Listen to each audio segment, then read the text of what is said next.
Good morning. Welcome to today's meeting of the Assembly Committee on Government Affairs for the 2025 legislative session. Will the Secretary please call the roll?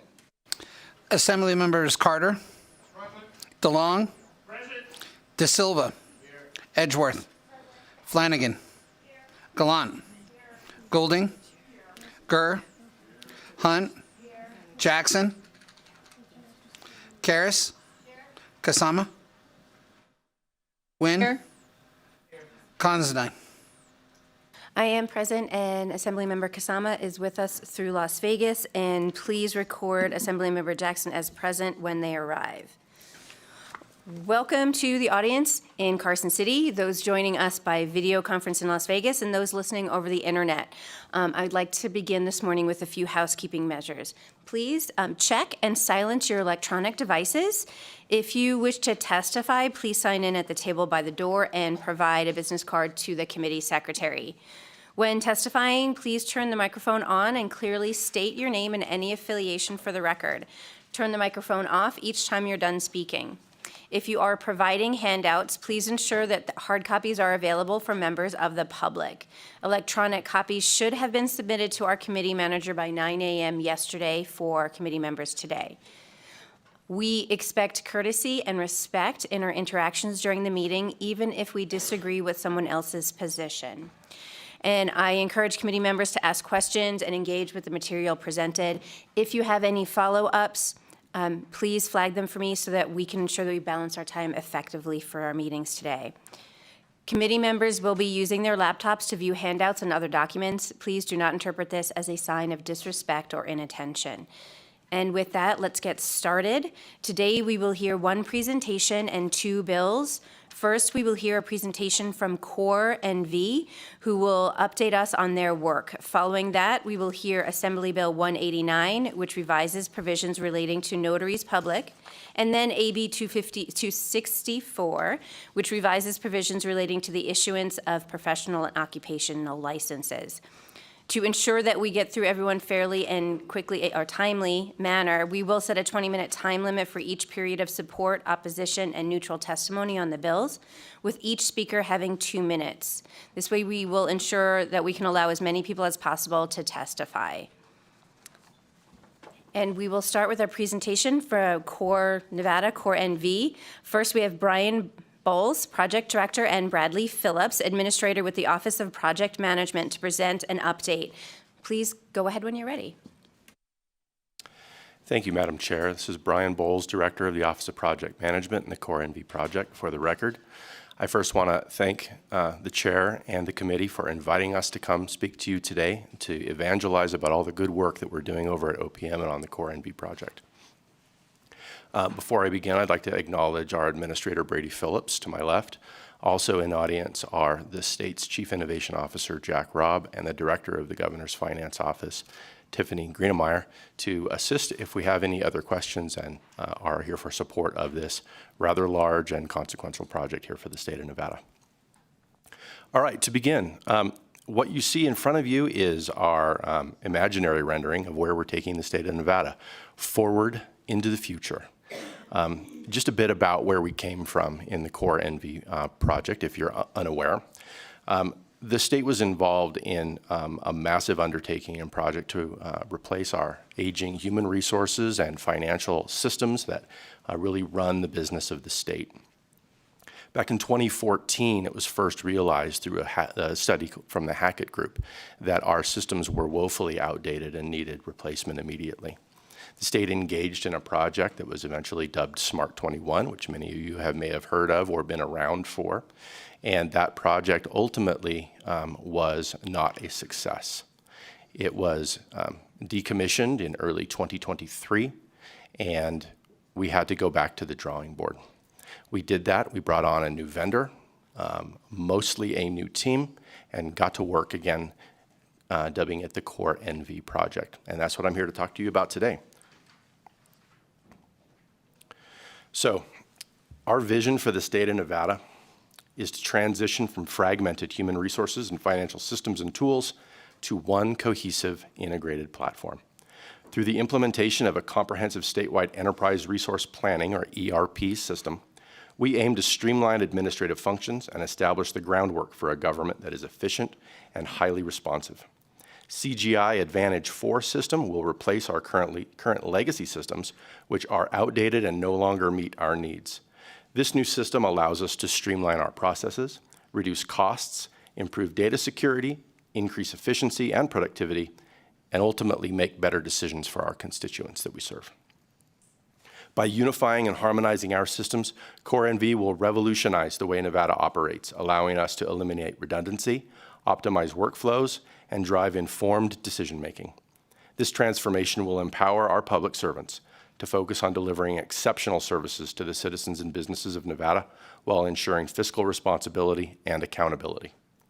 Together, we will forge a new era of operational excellence, where seamless integration and advanced technology empower our workforce to meet the evolving needs of our state. CoreNV is the cornerstone of our commitment to a future where Nevada's government operates at the forefront of efficiency, transparency, and effectiveness. So how does it do this? What you see before you on the slide is a number of benefits that you will get from having a unified platform that does all of the things that our current disparate legacy systems accomplish, along with much more.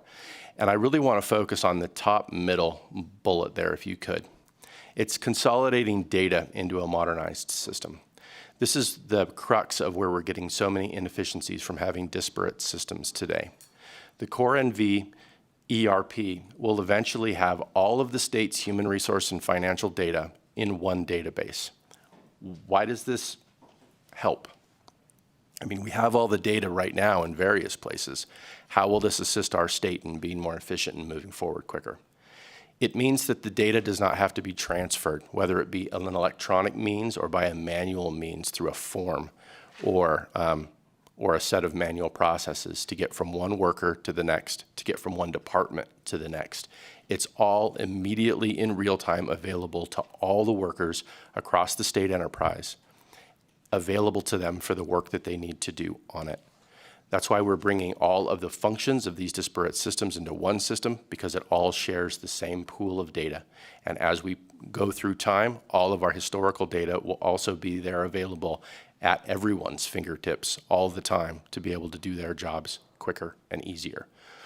By removing all of these manual interfaces, the putting a packet together or an email or whatever it is to send it over to someone through, currently we use the mail sometimes, or inter-office mail, to sit on somebody's desk for a period of time before it can be worked on, that is gone. The moment a worker needs to get in and do their job, the data is right there for them in the system. And this modern platform will allow, I mean, we're automatically increasing the operational efficiency just by removing all of those intermediary steps. But this modern platform has such robust and powerful business intelligence and reporting tools that in the future, we may have our budget analysts actually doing something so crazy as analyzing our budget, instead of being mere cogs in the wheel and part of the system just maintaining spreadsheets for the people in our program to actually make the decisions. They'll have it there at their fingertips, and they'll be able to do the analysis to provide that cutting-edge intelligence for our program to make better decisions quicker. All right, what is our implementation roadmap? How are we doing this? Well, it's a multi-year phased approach. What you can see up there is two sections of phase one, which you may have heard referred to as our MVP, or minimum viable product. And then you have phase two. Our phase 1A was delivered January 1st of this year and is currently in production. And that is our financial-based system, including our general accounting and our budget control functions.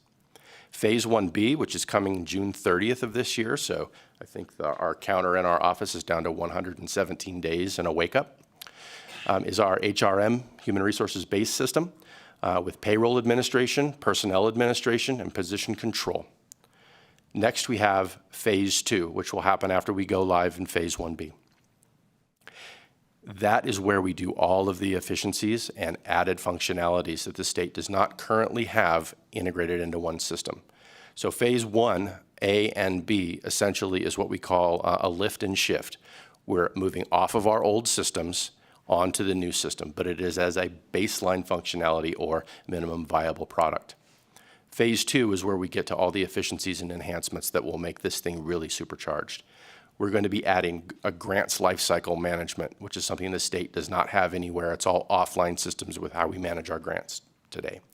A procurement solution, travel solution, a vendor self-service, a debt management solution, a recruitment tool that's modern and effective, benefits administration tools, employee relations management, performance management, employee self-service, a learning management tool, and budget management and monitoring.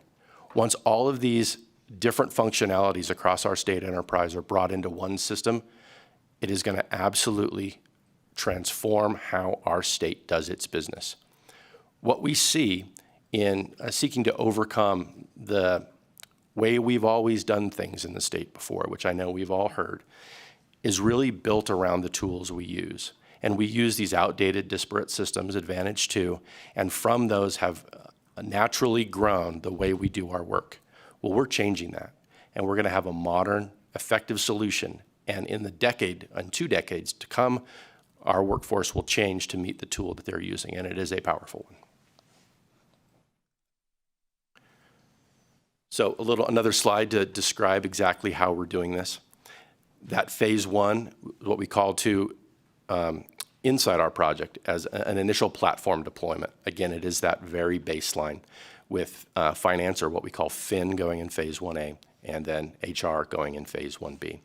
And that business transformation phase, which is what we will enter after this fiscal year, with the transformation for fin and HRM, bringing all of those disparate functionalities into one system. And here's our current timeline. This is where we've been and a little bit of where we're going. This only really describes our phase 1. We are still working on the final planning for our phase 2, which I can talk about in a little bit. But if you can see there, we started in October of 2023. Just for context, in March of 2023, right at the very end of March, is when we made the decision to move off of Smart 21. So just to put this in perspective, we were basically at the ashes of a failed project in the beginning of 2023. Throughout the summer of 2023, we were essentially inventing new ways to procure a solution like this that were legal and effective and fast. And we got that done, and we were in contract in September and passed our IFC and BOE meetings to make that a reality in September. We immediately began work with our vendors in October, and it wasn't really until late November that we really got the steam going in this project. Just for context, us going live on January 1, 2025, which by this Gantt chart reads 15 months, by the actual head down, hands-on keyboard work that we did probably started in late November. That is the fastest that this company ever has deployed a finance ERP in their history. So I'm here to tell you that the core NV team, consisting of OPM and our vendor partners, CGI, our project managing partners, Barry Dunn, and our IV&V vendors, Plant Moran, just accomplished something that's never been done in CGI's corporate history. And that is replacing an aging finance system going from Advantage 2 to Advantage 4 in that short amount of time. It is a monumental achievement, and we should all be proud of all of the staff at OPM and the staff at our vendor partners for accomplishing this near impossible task. While others were telling us that this was too much, too fast, we were busy succeeding on the promise that we made to this body and the citizens of the state of Nevada. What we have before us is yet another opportunity to set a new benchmark for both CGI and the state of Nevada by going live with our HR and completing the 2 main parts of the ERP within 21 months of commencing work. These projects normally take 3 to 5 years to pull off, to get to where we are. We did it in 15 and eventually 21 months for each of those 2 disparate parts. To quote our state Chief Information Officer, Timothy Galuzzi, in a ceremony where he commended our staff for a job well done. He's already getting calls from many other state jurisdictions asking, how did you do that? He feels that this may set a new benchmark nationally for how you do a project of this type. So I couldn't be prouder of our team, and I couldn't be prouder of our vendors for really buckling down and showing the nation how this can be done effectively and efficiently.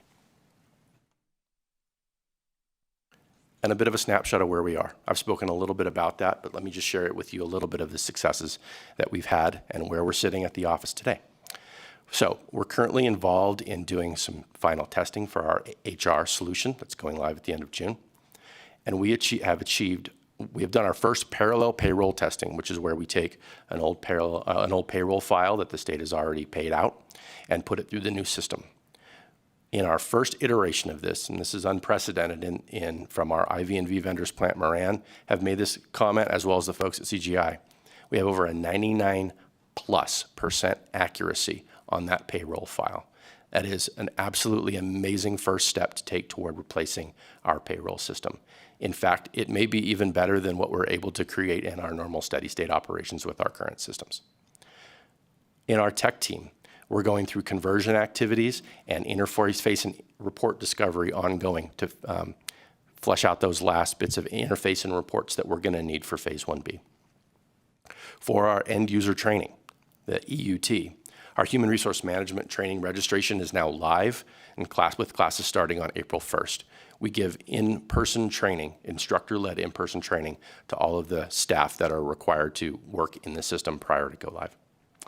And for our EUAT, which is end-to-end user acceptance testing, that HRM testing is completed, and we went to a 98.9% pass rate on all the scripts that we were testing in this new HR system. For NDOT Financial, we have NDOT planning meetings ongoing with system integration testing for their agreements already initiated. So I'm here to tell you that with a pretty high level of confidence, we feel spectacular about how the HR system is progressing toward its go live. And I've reached the part in the presentation where I stop talking and turn it over to you. I'm here for any questions that you may have. Thank you. Thank you very much for that presentation. We do have some questions. We will start with Assembly Member Flanagan.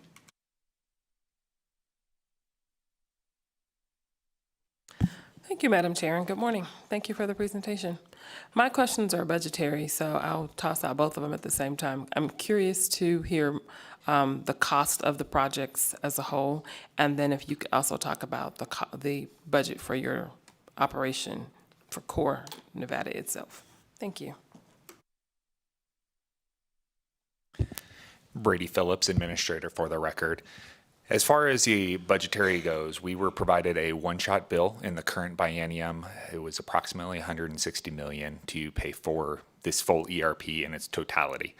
By the end of this fiscal year, we are looking to expend somewhere around that $60 million mark already. And moving forward, we have already asked for a continual of the one-shot bill to pay moving forward. That current ask currently sits at $98.8 million. And that will move us through the next biennium and just continue that funding without asking for any additional funding. Does that answer your question, or did I miss something? It answers the first part. So that's the cost for doing this project.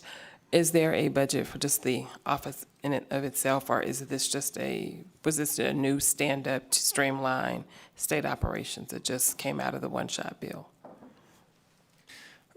For the coming biennium, we have everything in the one-shot bill, has been the decision and the request moving forward for our actual operations for the Office of Project Management to be included within that $98.8 million current ask within the one-shot.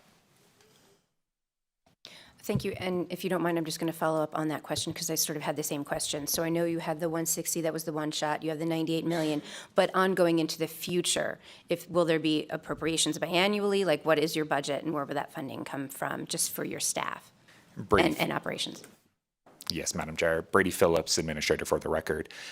Moving forward, we are looking to have this project done at the end of the coming biennium. And after that time frame, the Office of Project Management would dissolve, moving the project outwards to the SEO, DHRM, and OCIO It would be housed under the OCIO, and that decision for appropriations, first rate structure change, would be a future discussion for OCIO for managing the software as a service license and the actual providing services to the state agencies, with support from SCO and DHRM on both the financial and the human resource sides of the project. Thank you. And I know you all know all your acronyms and everything, but going forward, if you could just explain what those acronyms are for anyone here or watching that don't know what they are. Thank you so much. We will now move to Assemblymember DeLong. Thank you, Chair. Great presentation. I really appreciate it.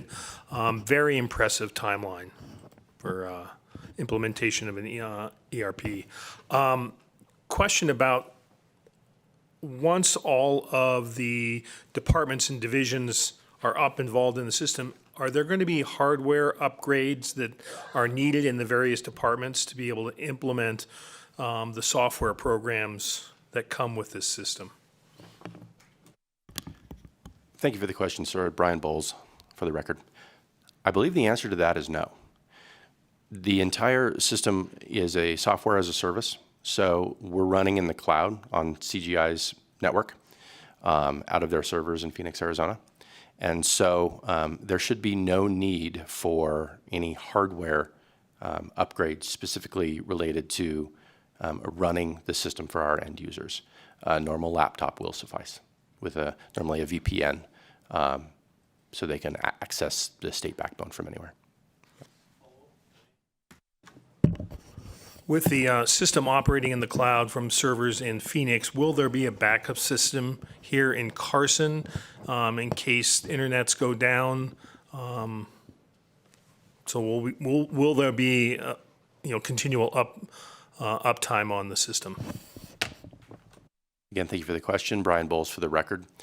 Since we are not housing this with the state anymore, which is a big departure from our current legacy systems, CGI actually has disaster recovery centers across the nation in which they maintain their uptime with all of our data.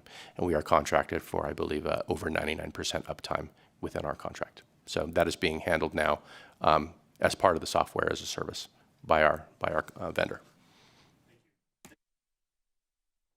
Thank you. Our next question is from Assemblymember Carter.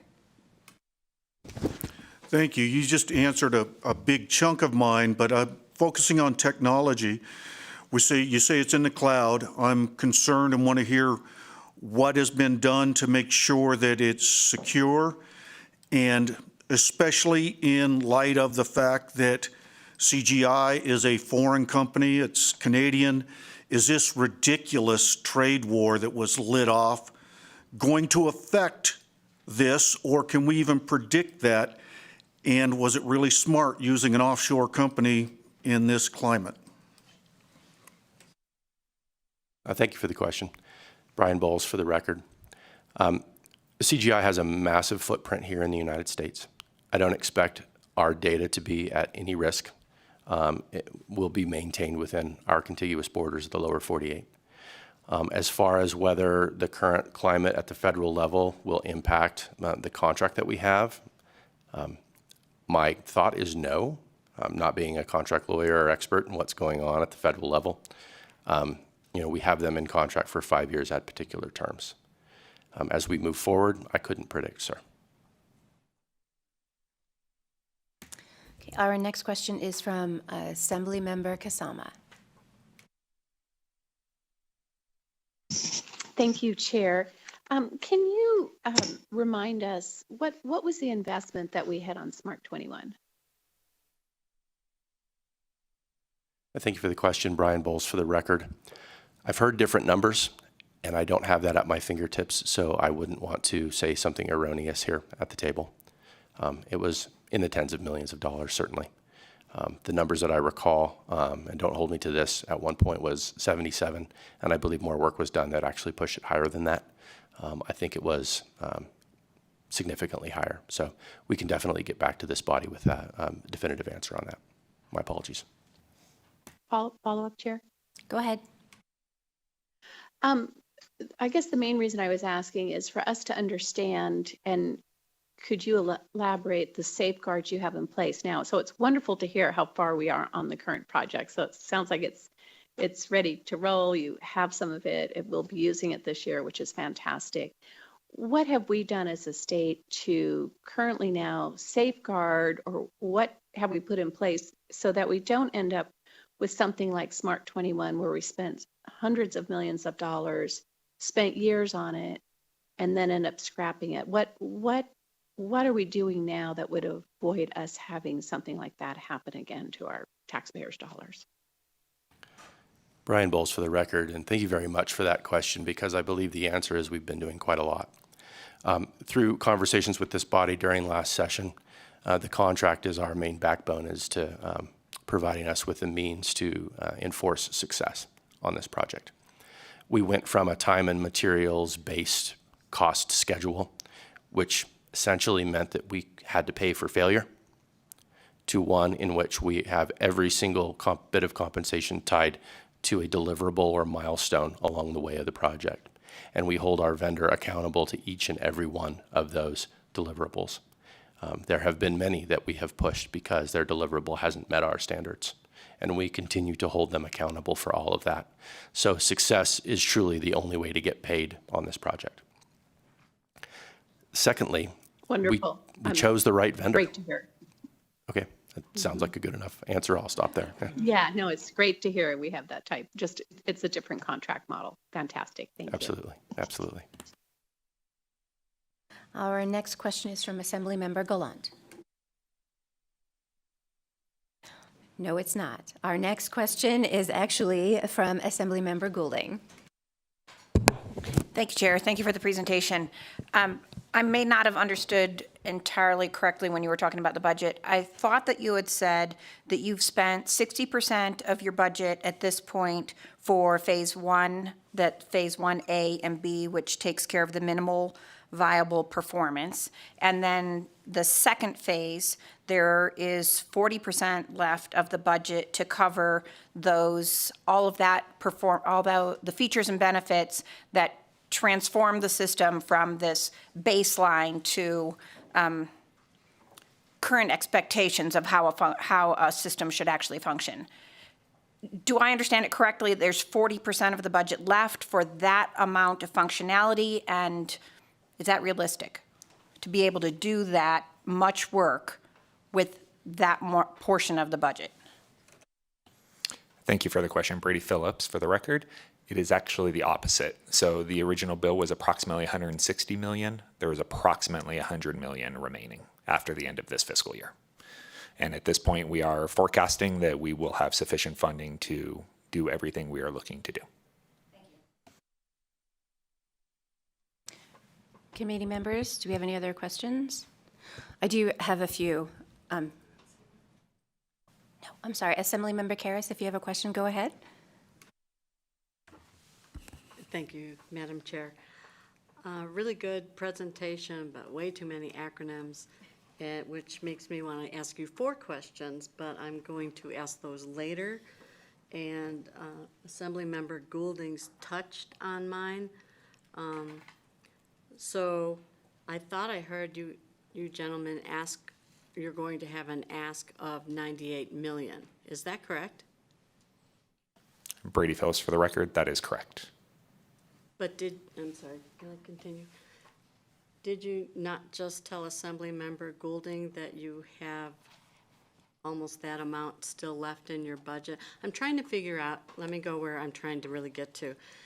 You got the contract by bidding it at 160 million. And now you're asking for almost another 100 million, which in my calculations could build a school we need. I'm trying to figure out how your original bid is so far off of what you knew would happen down the line. Brady Phillips, for the record. Ma'am, our contract was much less than that. The original one shot was done less for this current biennium at that approximately $160 million before the contract was in place. All 3 of our contracts that we have with our major vendors are significantly less than that 160. The 100 million or the 98.8 million we're currently asking for this forthcoming biennium is simply the remaining funding from the current one shot we are utilizing, rolling forward with no additional funding being requested moving forward. Thank you. That's what I wanted to hear. You're not asking for more money. You just have this left over to continue on the next part. That is correct. Thank you. Thank you, Madam Chair. Thank you. Okay, so I do have a couple of questions. One of them is, I just want to clarify. So you've had staff through, I guess, at least mid to late 2023, right? But you're planning on not having any staff because once it's billed, you're turning it over to an existing agency. Okay, so for that staffing, what is going to happen to that staff? Was that staff funded from the one shot? Were you or are you like pulling FTEs from other agencies, or how is that being allocated? Thank you for the question. Brian Bowles for the record. So part of our handoff to the OCIO over the next biennium, Can you say what OCIO is? pardon me, the Office of the Chief Information Officer within the governor's office. That is our central technology office in the state. We're planning to hand this off to them through a transition period. We are requesting positions through our one-shot. That will come in our budget hearing on March 14th when we explain all of the details. In order to stand up what is going to be needed for our future steady state for the state of Nevada for maintenance of this system. And it is a group of people that are going to be needed to maintain our new very large ERP into the future. So we intend to bring those on under the project to help us with the final implementation, as well as the production support role that we have now discovered is also very time consuming. And so we are going to be bringing those folks on if we're successful in our budget hearing and training them up. And our intention is to take many of the experienced staff that are working on project and transition them into the production support unit. And it will be the job of myself and the Chief Information Officer, Timothy Galuzzi, to determine what time that transition is most appropriate and to move the staff from project onto the steady production unit. And then our thought is to have this conversation again in another session with this body to permanently move that unit into the Office of the Chief Information Officer's budget, and that would be then funded through their normal rate process in that office. There will be, however, staff on project that will not find a home in that unit because that unit is a little bit smaller than what the project staff is currently. So it will also be our charge to find spaces for those staff in our normal state service. So again, that will be the work that will fall on myself and Mr. Phillips, as well as our partners in the governor's office and the governor's finance office and the Department of Administration to find the best placement for those folks. I can tell you the future is rosy bright for those folks. As I like to tell my staff, by the time you're done with this project, even though it is a temporary gig, you are going to be like a shining little nugget of gold with all of your experience in this new system, and agencies are going to be snapping you up. But we are going to proactively engage in that process with our staff to make sure that they all land in the best place possible by the time we're done with this project. Thank you. But if you're talking about requesting positions going forward, I'm asking about where did the staff come from 2023 to now? And are they in your budget or are they from other places? Brian Bowles for the record. Sorry, I didn't hit that part of your question, ma'am. So the current staff at OPM are FTEs. They came from the Smart 21 project. It's always been the same budget account for the number of years through Smart 21 and then morphing into Core NV. We also have a handful of staff that are borrowed FTEs or loaners from other agencies that bring their subject matter expertise onto the project. So the answer is both. Thank you. So will those other staffers from other agencies go back to their agencies? And then those that were that you were funded under the Smart 21, are those ones that you're requesting positions for? Or I just want to see where those staff are going to. Thank you for the question, Brian Bowles for the record. So the staff that are borrowed will go back to their jobs at their agencies. They weren't backfilled or anything. They're simply loaners, so they'll go back to their normal duties. For the staff that are full-time, we will be requesting some different PCNs And as I explained earlier, it's our intent to fill many of those PCNs because many of them are the same class and grade as staff that we have in the FTEs on project for that permanent production support unit at the Chief Information Officer's office. So our intent is to fill that mostly with the staff from project, and then to leave those positions vacant as we basically taper out OPM and staff up the CIO's unit. And again, with any of the leftovers, we'll engage directly with our state infrastructure to find them the best spot. I hope that answers your question, ma'am. Yes, it does. Thank you. And then kind of shifting a little bit, I just kind of want an update. There was a lot of outreach by constituents and others because when the systems went online, there was some glitches. There were people who missed child support, even though the parents that was paying had that money removed. For some reason, it didn't get to the custodial parent, and then there were some lawsuits that had to do with the family court out of misunderstanding why that payment didn't make it. So I just wanted an update on those, and then I think there were some hiccups with this health savings account. So I know this was like a month or two ago that those sort of, I heard of those. Just wanted to get an update on if those glitches are fixed or how those are going. Thank you for the question. Brian Bowles for the record. Yes, certainly we had bumps and bruises after we went live, which is normal for any ERP implementation of this type. If I could back up a moment, even if we had spent 3 to 5 years at this, this is a normal occurrence for after going live on a system of this scale. We experienced those bumps and bruises, but we believe, and our vendors validate for us, that it was within the range of normal.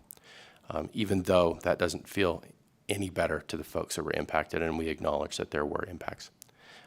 We moved diligently to fix those as quickly as possible. With the particular instance that you're speaking of, which has to do with, it had to do with an interface that allowed for the payments to vendors from payroll, basically all of the deductions that we get out of our paychecks and how do we pay those vendors. And there was an error in that interface. As soon as we discovered that there was the impact and we saw that there was that issue, we had a team ready to go to dive into that. And I believe we got that one fixed in under a week. I think off the top of my head, it might have been less than that, like 3 to 4 business days. It didn't lessen the fact that these folks had an impact. And that was extremely regrettable. Thank you for that update. Our last question is from Assemblymember Flanagan. Thank you, Madam Chair. You mentioned that you were going to be training people once you establish the new team, and so I understand how these projects work. But given that they're training and it sounds pretty robust, will there be any ongoing contracts with the CGI, I guess, is the company that created the platform? So will you have any budgetary set-asides to continue a contract for support because you're transferring it to a new team that isn't 100% familiar with this platform? Some will move over, but just to ensure the proper support is there, will there be an ongoing vendor contract? Thank you for the question. Brady Phillips for the record.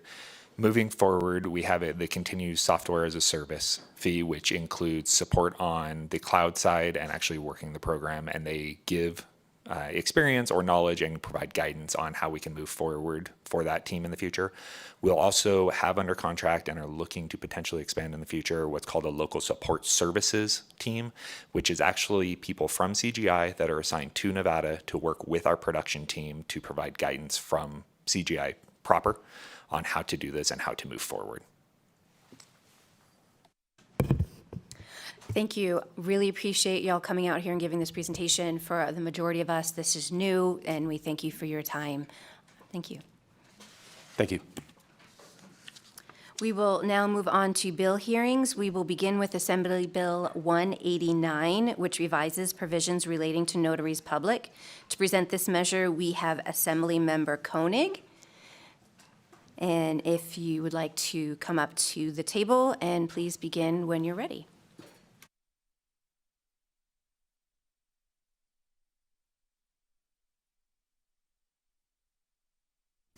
Thank you, Chair Considine and the hardest working committee of government affairs. At least that's what we called ourselves last session. My name is Greg Koenig, Koenig. I represent Assembly District Number 38, and with me today is Mark Ivey, I-V-E-Y. You know, sitting here today, I think Government Affairs was probably my favorite committee last session, and getting transferred over to Ways and Means wasn't an even trade. You know, I think I even had a chance to get promoted to the back row if I'd have stayed in here. But thank you so much for hearing me out today. So this is a constituent bill. I had a constituent approach me and with a issue, and we worked together to come up with a solution. So the genesis of this is, especially out statewide, but especially out in the rurals, there is a lack of court reporters. To get them to come out and to do what needs to be done in the rurals and the ultra rurals, you know, there's not enough to go around, and so the work just doesn't get done, and the wait times get to be pretty exorbitant. So what this bill does is it makes a few changes to allow the work to go forward, and it allows the notaries to do a little bit of the work that they did to keep things going forward. And I will turn the time over to Mark Ivey to explain the ins and outs of the bill. Mark Ivey, thank you for your time. To put some context around this, I am the founder and CEO of eDepositions LLC. We are a litigation services company. We provide support services to attorneys, law firms, and the courts across the state. A bulk of our work that we do is in recording depositions. We've been recording depositions since 2013. We do them non-stenographically. We're not a court reporting firm. We do not do stenography. We do not do voice writing. We record everything through audio-video technology, just like what's happening here today, and that audio-video becomes the official record. The difference between today's hearing, how it's being audio recorded and video recorded, and what we do is the oath and affirmation. All of our employees that record depositions are licensed Nevada notaries with the e-notary designation. That allows them to swear a witness in at the beginning of a deposition. This ties into the Nevada Rules of Civil Procedure, specifically NRCP 28, which defines who can record a deposition in the state of Nevada. NRCP 28 states that a deposition shall be recorded in front of somebody able to administer an oath or affirmation. So what we wanted to do with this language is to clean things up a little bit and add some definition. Under NRS right now, it says a notary can provide an oath or affirmation, but it doesn't define what an oath and affirmation is. They're two different things. And when we train our deposition officers, we have to train them on those two different definitions. An oath is you're providing sworn testimony to a higher power, like God. There are a lot of people that don't believe in God or a higher power, and that's where an affirmation comes in. So we wanted to define in NRS what an affirmation is and what an oath is for a notary, so they understand the difference. So when they're swearing witnesses in, they can provide the proper form of swearing in or oath affirmation. So that's what Section 2 does in this bill. And to note, we're not redlining anything within NRS. This is just adding definition and clarification. Under Section 4, it talks more about the legal authority of the oath and affirmation, where it's provided. I don't know, and we've recorded thousands and thousands of depositions over the years. I don't know one attorney, after we provide an oath or affirmation, that doesn't inform the deponent or the witness that the oath that they just took carries the same salinity as an oath that they would give in a court of law. So this just defines a little bit the legal authority.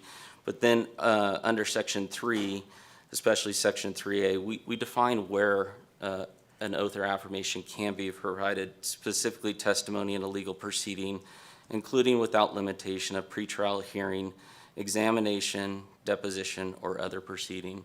So what this language does is it now defines and clarifies what a notary can do with an oath or affirmation, and it ties it to the Nevada Rules of Civil Procedure. So it makes it easier for the courts to understand that an oath or affirmation was properly done by the proper person in the state of Nevada. And it just makes things cleaner, especially with what Assemblymember Koenig mentioned, which is there is a crisis facing this state, and it's just not this state, it's national, of the shortage of court reporters. I testified in 2017 in this assembly, that court reporting was the slowest growing industry of all industries in the United States. And nobody's felt that more than our rural areas. To get court reporters to a rural area is so difficult. It's taken companies like ours that have pushed technology forward and have notaries with the e-notary designation so we can do oaths and affirmations through video conferencing with the e-notary designation or come in person. So we're filling a void in there.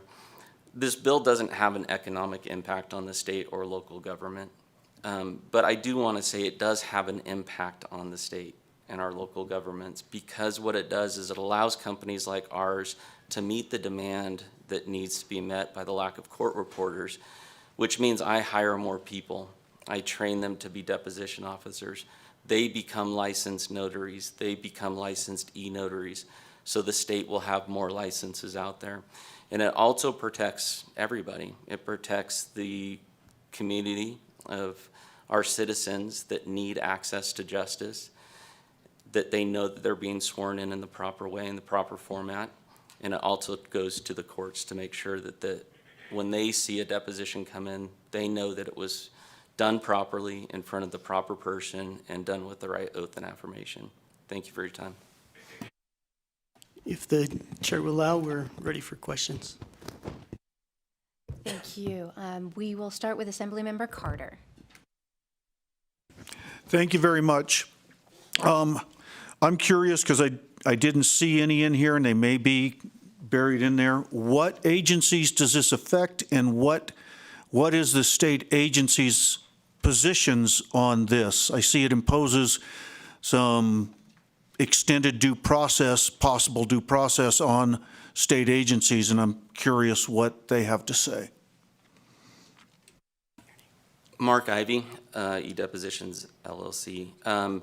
As far as due process, I don't see any due processes putting on any agencies. We've talked to the notary division and proof as well, and having this clarification language actually lessens any due process, and it actually eases the process of training notaries when they go through the classes and the training.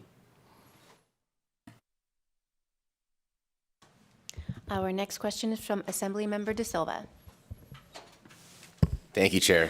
Thank you, Assemblymember Koenig, for your presentation, and Mr. Ivy. I had a quick question. I know you dabbled a little bit into this about the effect this legislation can have on our rural communities. Can you just give us maybe some concrete examples, maybe from your past experiences, as to how this legislation will streamline the process and make it easier for legal services to be extended into our rural parts of Nevada? Thank you. Mark Ivy, thank you for the question, Assemblymember. It's a good question. So right now, the cost to get a court reporter to the rural areas is exorbitant. There's massive travel fees, and to get them there in a timely manner is very difficult. So where it's affecting the rural communities or attorneys or the legal side of the field is having to make decisions on how many people they can depose or if they can even afford to depose them. So this effect over the years has just increased and increased. We continually get calls almost on a daily basis from rural communities requesting our services to record. The turnaround time from when, even if you can get a court reporter into the rural areas, to when you actually get the product of the transcript from the deposition back can be upwards of 30 to 45 days. What we've done is we've filled that void of being able to record depositions through Zoom. So now having that e-notary designation and being able to swear in through remote means, it allows attorneys another avenue in the rural areas to do depositions, and that we have staff that can travel to those areas. And then our turnaround times of getting to the rural areas, that finished product, is within 5 to 7 business days. They have that, and they can move those cases along faster, and it doesn't burden the courts with the slow process.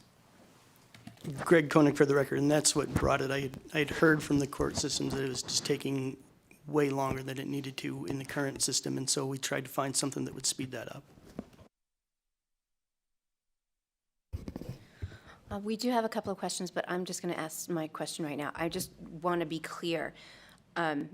Having more notaries or more bandwidth for notaries would result in less court reporters in rural areas because you'd be allowed to do, because currently right now you can do those over Zoom. I think I'm missing something. If you could just clarify that.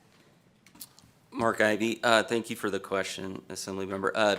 It's not decreasing the number of court reporters. There's not court reporters to service the areas right now.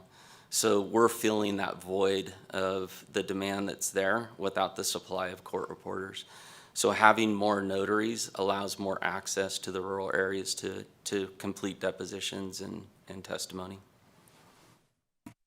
Thank you. Our next question is from Assembly Member Karas. Thank you, Madam Chair, and thank you both for this interesting new way to service, especially the rurals. My question almost got answered with the chair's question. I know there's a need for court reporters, and I'm assuming that the court reporters always have to do it in person. They have no method of doing this by a Zoom or whatever video method you're using. My question is this: a comparison of the pay between the two. Are notaries paid less, comparable, or more than our court reporters? Thank you for Mark Ivy, thank you for the question, Assembly Member.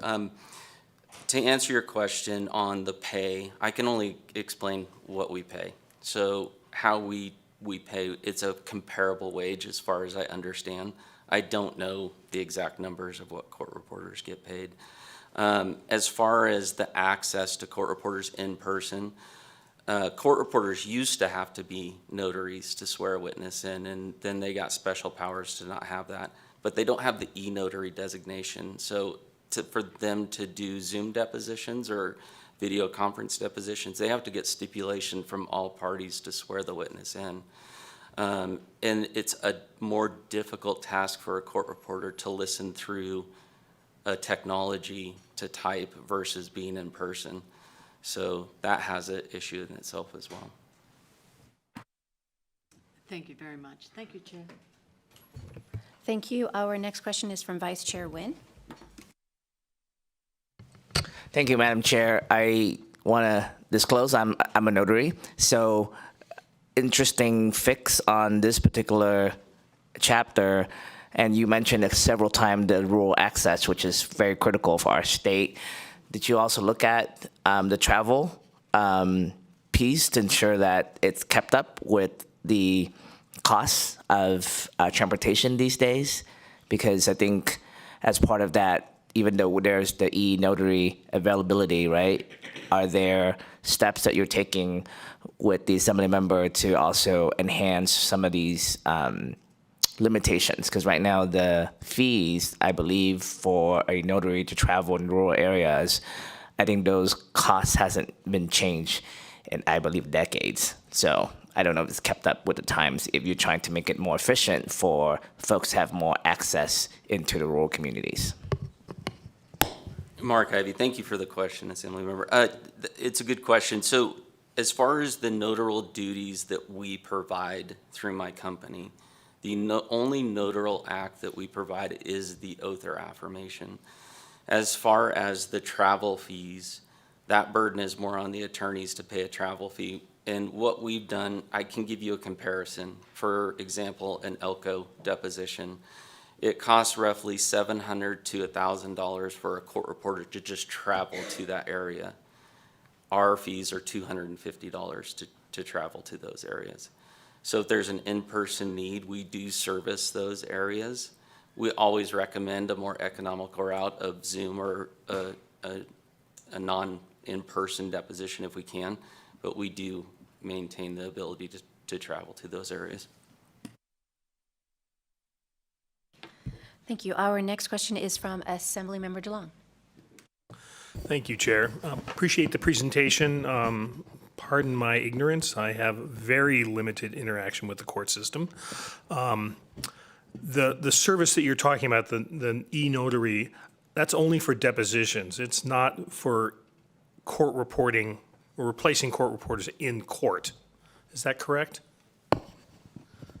Thank you for the question, Assembly Member. Right now, I think there's only one court left in the state of Nevada that actually has court reporters in the courtroom, and that's Washoe County. And they are in the process of moving to non-stenographic.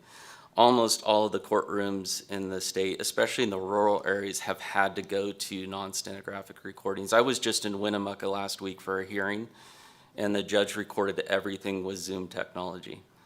So it's not replacing the court reporters in the courtrooms. The e-notary designation is really for us to swear the witness in through remote means.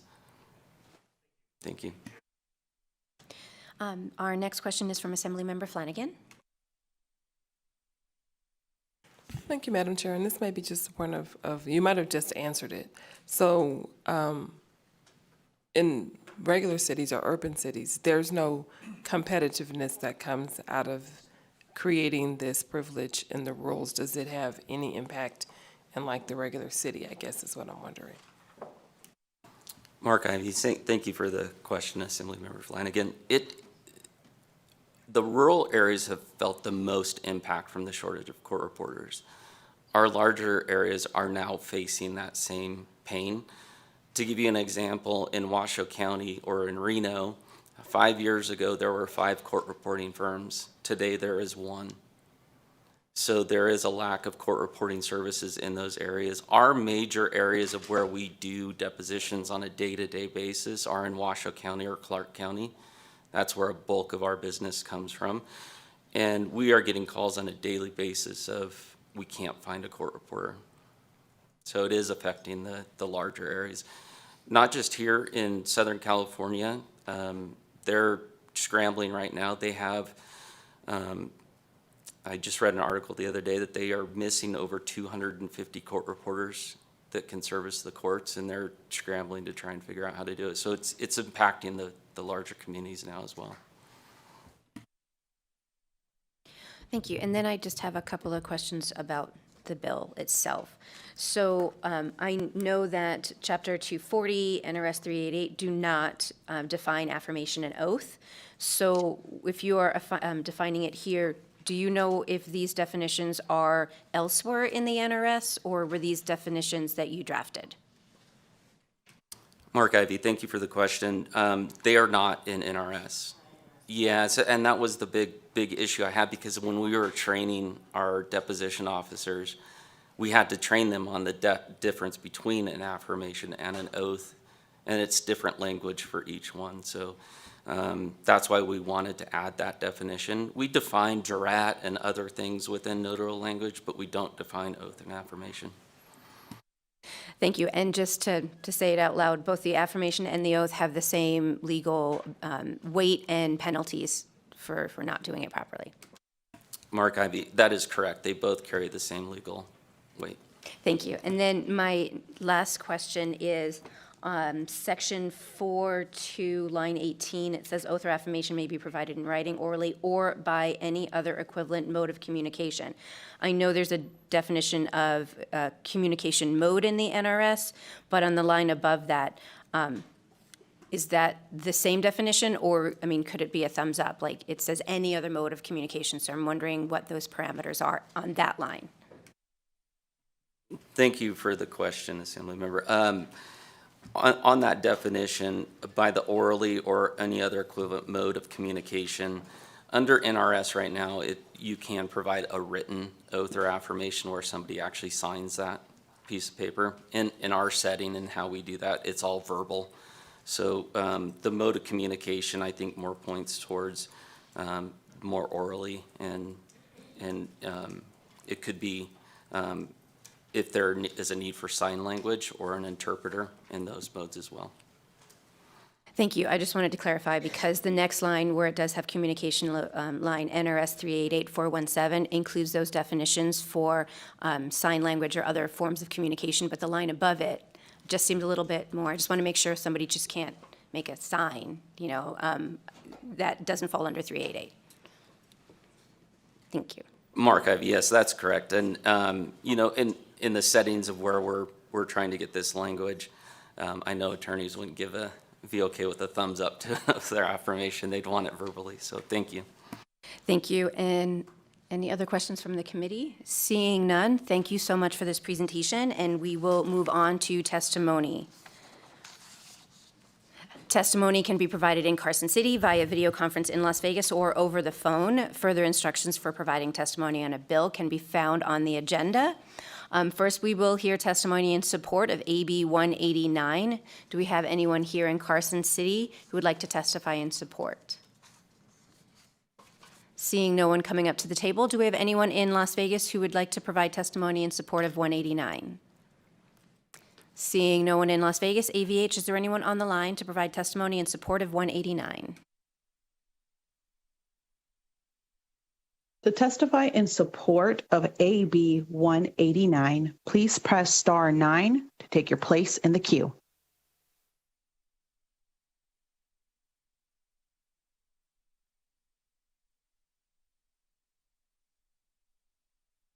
Chair, we have no callers wishing to testify in support at this time.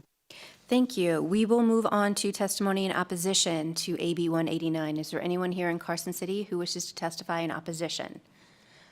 Seeing no one approaching the table, Las Vegas, is there anyone in Las Vegas? No, there is no one in Las Vegas.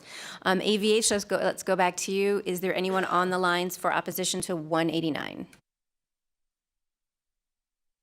To testify in opposition of AB 189, please press star 9 to take your place in the queue.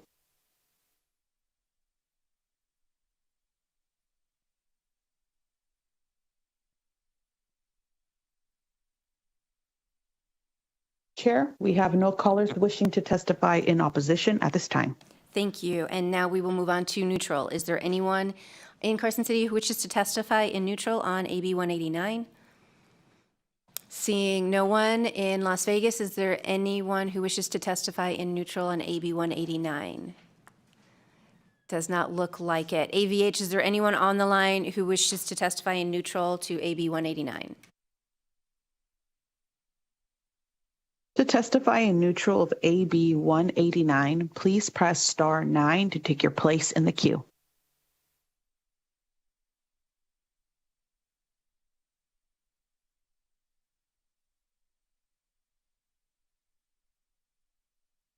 Chair, we have no callers wishing to testify in neutral at this time. Thank you. Would the presenters like to come up and make any final remarks? Go ahead when you're ready. Thank you, Greg Koenig for the record. As you can see from the public engagement, this isn't an exciting, sexy bill, but I really think that it solves a problem in our court systems and definitely will help out in the rurals. And from what we've heard, it's definitely going to also help out in the urban areas too. So thank you for your time today, and we appreciate it. Thank you. Nice to have you back in GA, even if it was only temporary.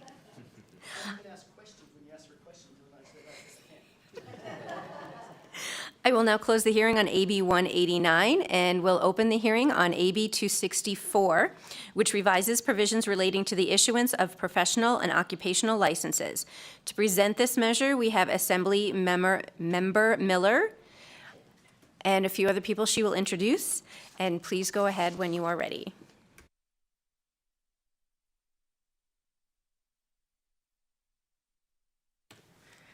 Thank you so much. Good morning, everyone. Good morning, Chair Constantine and members of the committee. For the record, I am Assembly Member Brittany Miller, and I represent Assembly District 5. I'm sponsoring Assembly Bill 264, which relates to professional licensing. This bill aims to address the good moral character requirement and criminal history of an applicant in occupational licensing. For a little background information, our society does care about character, and it plays a big role in determining who can work in licensed occupations. But character is a subjective concept that often results in arbitrary actions. The National Conference of State Legislatures reported that approximately 77 million Americans, or 1 in every 3 adults, have a criminal record. Now, by a criminal record, this can include everything from an arrest record to a criminal charge or a conviction. And all of this creates barriers to occupational licensing. People with criminal records, even those involving long past or irrelevant offenses, face many barriers to economic livelihood and rehabilitation. People should not be unfairly denied access to occupations or deterred from even trying to become licensed based on old or irrelevant offenses. And by irrelevant, we mean offenses that are on the number of jobs requiring licenses and the number of hurdles for job seekers to overcome, even for low-paying occupations. According to the Institute for Justice, in recent survey, 2 in 3 formerly incarcerated people were unemployed or underemployed 5 years after their release. According to a recent study of Arizona State University, they reported that states with higher licensing burdens also have higher rates of recidivism. We have the opportunity to address a twofold issue: reduce recidivism while putting more Nevadans back to work, including in some of our occupations with labor shortages. Let's consider the reality of arrest, conviction, and incarceration. The majority of people will be released and come back to our communities. A larger group will be impacted by those who have been arrested but never convicted of any crime. To address these barriers in occupational licensing, the legislature passed AB 319 in 2019, which authorized a person to petition certain regulatory bodies for a determination of whether the person's criminal history. You are in the meeting now. I was wondering about that. Thank you. Wondering if their criminal history should disqualify a person from obtaining a license, certificate, permit, qualification, or registration. In June 2020, the Sunset Committee reported that the following boards received petitions to review an applicant's criminal history. Others require character references, and many have no clear process at all. This inconsistency leads to undeserved denials that limit career opportunities and weakens Nevada's workforce. For the record, Attar Hasibullah, first name spelled Athar, last name Haseebullah, Executive Director for the American Civil Liberties Union of Nevada. Wonderful to see you all. I hope to be more brief than I probably was on Friday. Just wanted to share, I'm going to walk you through the technicals of the bill, but some of the supporters of the bill, this is one of the probably odd places in the universe where ACLU, groups like Institute for Justice and Americans for Prosperity often end up working. In this instance means, I'll give you a specific example. I think that question might come up. If you have someone who has committed an incident or had some sort of criminal legal system touch point, let's say in the past, and there is no ability to preclude against the safety consideration there, that would be considered unmitigable. But if you find a scenario, and we'll give an example, you find that someone can perform their job function if they're granted a license under the supervision of somebody who already has the license, at that point that risk can be mitigated depending on what the specific circumstance is. So it's unique and tailored to the individual's application and license which they're seeking. It also requires that at the hearing for such, this is again district court hearing, a licensing agency can present all relevant factors in concluding how it made such a determination. Part of the reason for that is not every licensing application process is subject to open meeting law, and most of them in fact are not. And because of that, there's not going to be necessarily a clear record of that to go based upon. So this would allow that board to thereafter go forward and present that information and share what that looks like. Number 5 also states what we've amended this section specifically to address concerns by the district court, which would say that if the court determines that they want to uphold the denial of that license, they can do so based on the facts and evidence presented to them at that hearing. They must issue a written opinion that contains specific findings of fact and conclusions of law, which is consistent with every other legal provision or case that comes forward. And they would have the discretion to require the licensing agency to meet with the applicant to confer about necessary steps that applicant would need to undertake to have a better outcome in terms of possibilities of overcoming a licensure denial in the future. Finally, the last section, which is also going to continue to be worked on during the next couple weeks, is to define applicant to a person seeking a license, certification, registration, permit, or other authorization that allows them specifically to engage in a profession or occupation. We do know this is not intended to target entities or businesses. Sometimes this comes up in the way of contractor-related issues where the entity is seeking to be granted a license specifically. The goal is for individuals who are seeking a license, again, under Title 54, to be able to specifically address these issues and have their licenses dealt with. And, we have very strong examples at the ACLU of where this has come from. We have a complaint that's been filed with respect to the Massage Therapy Board for someone who had a years-old arrest, was denied an occupational license despite being trained in it, was never charged, was never convicted, and now had no recourse on the back end of it. So we're now representing that person. That's going to keep coming up. It makes no sense from our vantage point. I'm not sure who empowered government officials in this way or occupational licensing boards to simply utilize arrests as a mechanism to determine that someone should not be in a specific setting, but it's problematic. Arrests are not indicative of guilt. There isn't indicia of guilt. They're indicia of probable cause at best.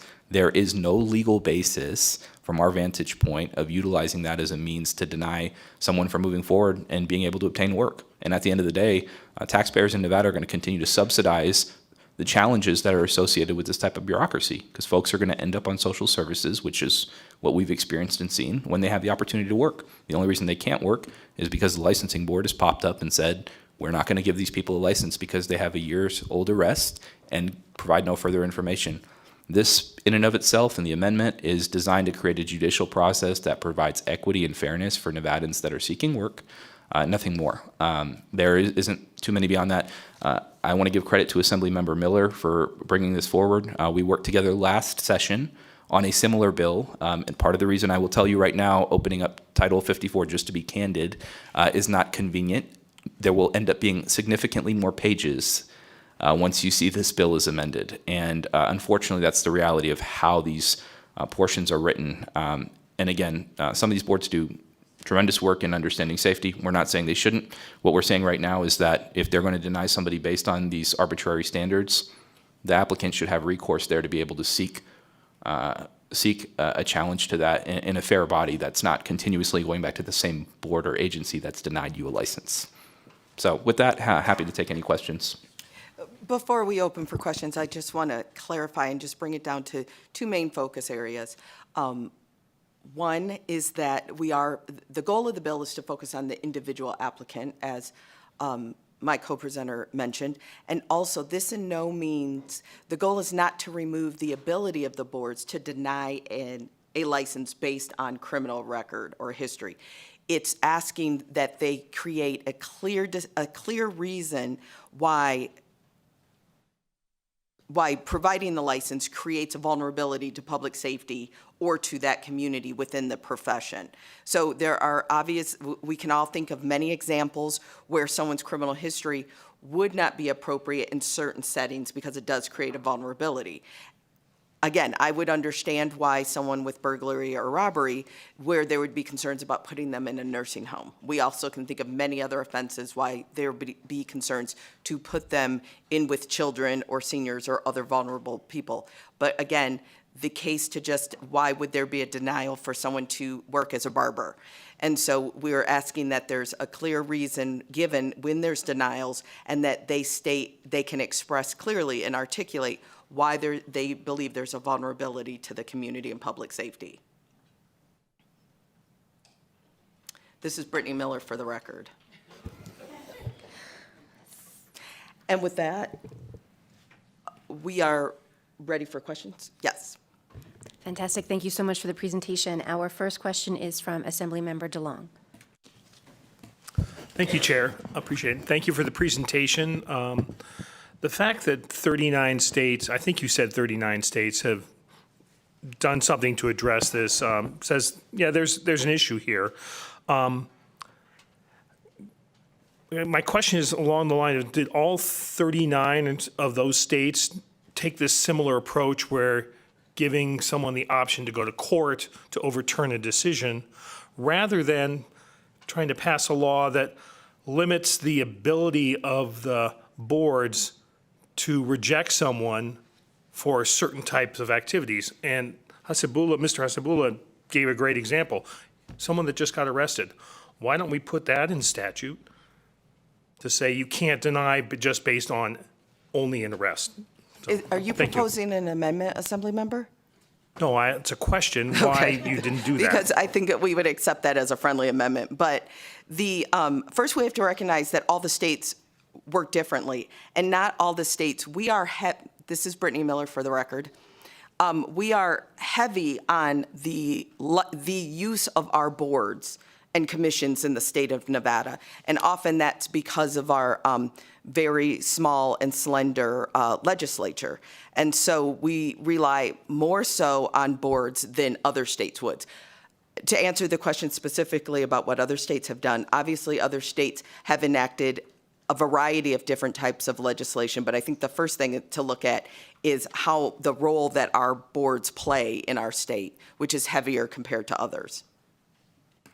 For the record, Atar Hasibullah, I was just going to add on to that same point. Because Title 54 is quite long and a bit complicated, each board has sort of laid out its own requirements, but the standards associated with them are problematic. What we did do was include a specific provision in Section 4 with respect to the hearing, a judicial hearing that would occur, which would say a court may not uphold such a denial based solely upon incidents of arrest. Part of the challenge is that moral character and criminal history don't always go hand in hand. And when we say criminal history, it's actually misleading here. An arrest history, I would argue, is not even a criminal history. That means you went through a judicial process. This is merely an arrest touch point, right? But everything's kind of lumped together and viewed in a broad setting in that regard. The broader challenge, though, is when you start utilizing terms like moral character and fitness. What's one person's moral character and fitness when it comes to safety and risk is not necessarily the case for someone else. And we've seen that time and time again based on the complaints we receive. Now, we don't, obviously a lot of that information ends up being protected, so we don't see all of it.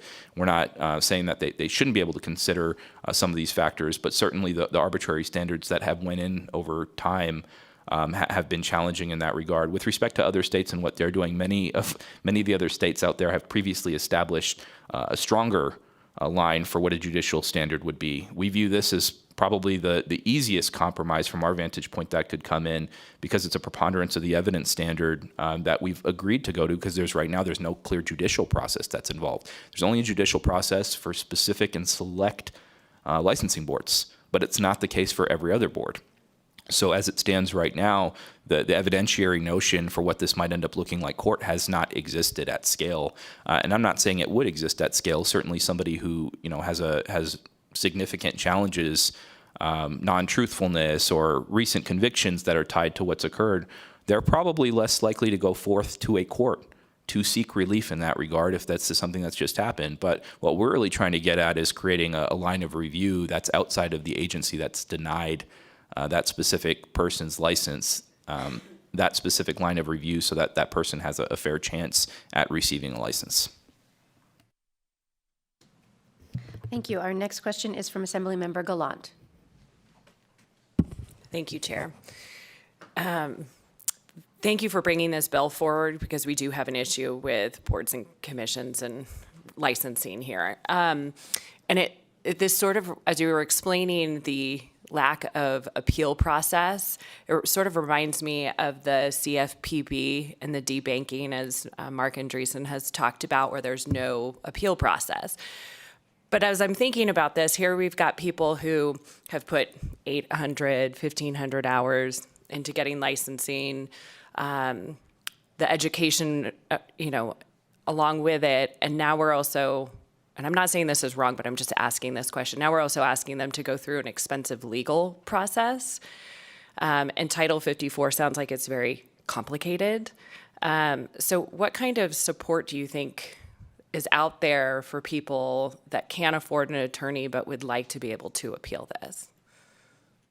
For the record, Atar Hasibullah, if I can go directly to Assemblymember Gallant, specifically with respect to the legal recourse that comes forward, I'll add two provisions there. Generally speaking, when it comes to district court settings, prevailing parties normally are able to receive their attorney's fees back. We think that's a deterrent effect for people to engage in arbitrary decision making when they're deciding they're going to deny a license based on factors that are problematic.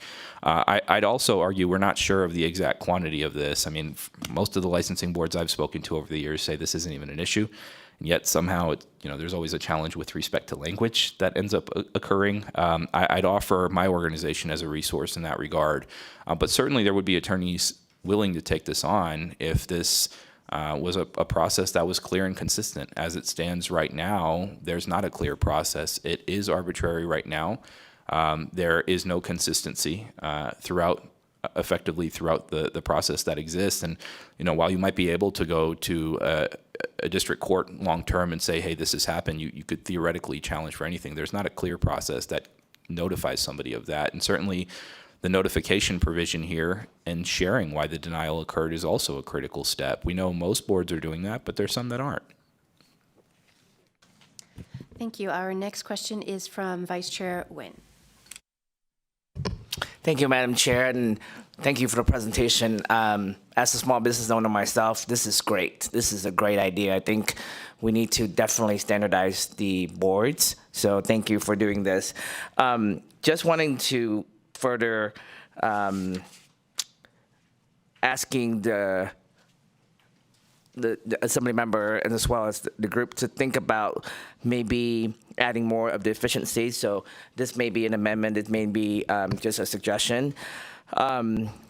Is there a possibility, as you were talking to the boards, of adding a number of days that they have to respond? Because as you know, sometimes the licensing boards take forever because of whatever issues on responding either even positively or not positively, to add number of days that they have to create the appeals windows so that we don't have to have people who are, being denied calling all of us and say, hey, we can't hear from the board, we haven't heard from the board at all. So maybe after they got denied, that there must be a number of days that the board have to be able to do that appeal process. And then the second point is that written communication also can be interpreted in many ways. If they're going to send it by mail, it may take forever. If we encourage electronic communications on top of it, just so that these things can be addressed in a timely manner. For the record, Atar Hasibullah, Assemblymember Nguyen, point well taken. The actual process that's specified in the timelines provided there in 10 days after a final determination of a denial, as well as the 30 days thereafterwards to file a challenge in district court. The reason why those were specified was to make for an expeditious process, or as expeditious of one as possible. I think what your question is really getting at is that in between many instances, there's an agency denial before it goes to a full board for review, right? Again, that varies by board, by occupational license. In that specific instance, the judicial process that's outlined here would only kick in after the final denial occurs. So I obviously am a supporter of that. I think the Assembly member is too, as a provision. I think that was included within Assembly Bill 363 last time. But I think what we were really trying to get at is making sure there was a clear judicial process that ended up existing on the back end. But we're certainly happy to chat more about it. With respect to the notification provision, that point is well taken. We also don't want somebody to fall into a trap where they didn't end up receiving written notification. But really that 10-day period is on the board. So we do know things change over time, and so we'll be happy to talk about adding that to include an electronic notification requirement as well. Great. Thank you. Thank you, Chair. Thank you. Our next question is from Assemblymember Flanagan. I think Assemblymember Nguyen may have just pulled the wind from underneath my wings, but it, in terms of the question, but it does tie to the agency not abusing the situation. So because it says the final notice, and I would hate to say that an agency would take a really long time to give someone a final, but Mr. Hasibullah, you mentioned 883 days. So can maybe you speak to the history so we get an even better picture of how long agencies can take? Because if you're waiting for the final to then appeal, this could be a really long time in someone's life. And I don't know, maybe we need something that says an agency only has so much time to review because you are holding someone's life in your hands. For the record, Atar Hasibullah, Assemblymember Flanagan, point well taken. I wish I could go through a specific timeline, but it does vary based on profession, right? We recognize that certain occupational licenses have a significantly higher hour requirement. We think of things like the cosmetology board, right? Versus other boards where the actual hours requirement and training requirements are potentially lower, right? And the size of those boards also plays a consideration as to the speed and determination associated with the issuance of a license. So there's no real uniform standard there for what that ends up looking like. And there does end up being capacity issues with some of these boards as these arise. What I'd offer was an issue we considered because really it is playing with someone's life. It's playing with their livelihood. It's playing with their ability to feed their family. It's also playing with the ability for that person to remain in the state of Nevada. We've heard stories of people that weren't licensed here and they took their talent elsewhere because the requirements are so burdensome and onerous. And we have a shortage in most, I would argue most, social sectors where there's a need for licensed professionals or professionals who have training and experience in certain areas. The area that we attempted to resolve here established that judicial process because right now, the existing standard for a denial is effectively a denial potentially for the remainder of your life without recourse. There is no instant remedy. And so we viewed it in that broader picture. We're hoping that this is a step towards getting to a better outcome long term. And certainly in future legislative sessions, if this bill were to be passed and signed by the governor and go into law, we'd be able to come back after ascertaining whether it was an effective solution to dealing with some of these and then modify from there. We'd obviously, I think, all love to see most of these issues resolved in a more expeditious fashion, but we also recognize there's practical considerations that the boards will probably be better able to speak to on some of these items. And what we're really trying to get at is preventing permanent disqualification of someone with a record who has been denied a license by an arbitrary decision and rulemaking process without clear guidelines, guidance, or anything else of the sort. And we've spoken to a couple boards that even mentioned the moral character portion provides a list of things to consider. But there's no clarity surrounding what that actually ends up looking like. And you find yourself in a position where these standards vary so widely from board to board. So we'd love to get there, and that's something we'll be looking at long term as well.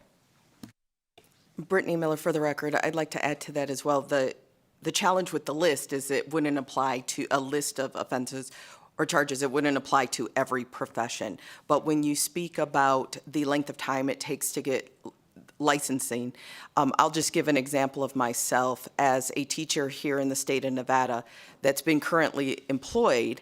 For a renewal license while I'm employed, it still takes months to get that license approved. And I'm someone without a record, I'm currently employed, and it still takes months. And we're talking about a fully robust department as opposed to some of our boards, which come in just a variety of different sizes. And so for many of the boards, it is a capacity issue. Of course, recognizing the size of the board isn't somewhat in relation to the number of applicants or occupational licenses issued. But there are some boards, especially last session that we learned, that are really challenged with their capacity issues. So, but that point, we would love to be able to just give a date and a deadline and say, this is it, and let's quicken this for all of our Nevadans, but there are nuanced challenges there as well. But thank you for that question. Thank you. Our next question is from Assemblymember Gurr. Thank you, Chair. Thank you for the presentation. Having served on a regulatory board for 6 years, I see the need to clarify a lot of these issues. But in our board, license denial appeals got heard quickly. We were able to go through them. The kicker in my side is the moral turpitude clause. That's a subjective, worthless. So maybe if we could clarify that somewhat so that we could deal better with it. But our license denial appeals went quickly.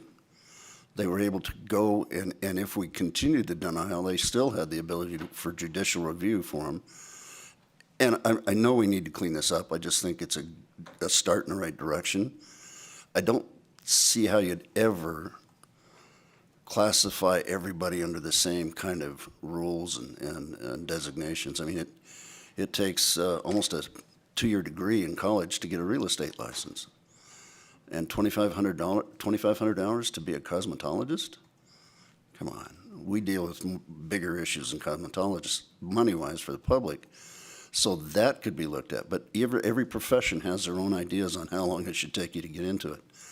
But denying somebody because they've been arrested and never convicted, I fought that inside my regulatory a lot. Because people are people, you know, and sometimes, and the other side that you may look at, closed, you know, everybody says, well, all those records were closed and sealed. No, they're not. And we need to have the public better informed, because one of the other issues is if you lie on your application that you've ever been arrested or convicted, and I think it's just convicted now on ours, but convicted, and you say no because I was 18 years old and the judge sealed it, you lied, your license gets denied right away, and that one is hard to overcome in a real estate business. Anyway, I appreciate you bringing it. Thank you, Chair.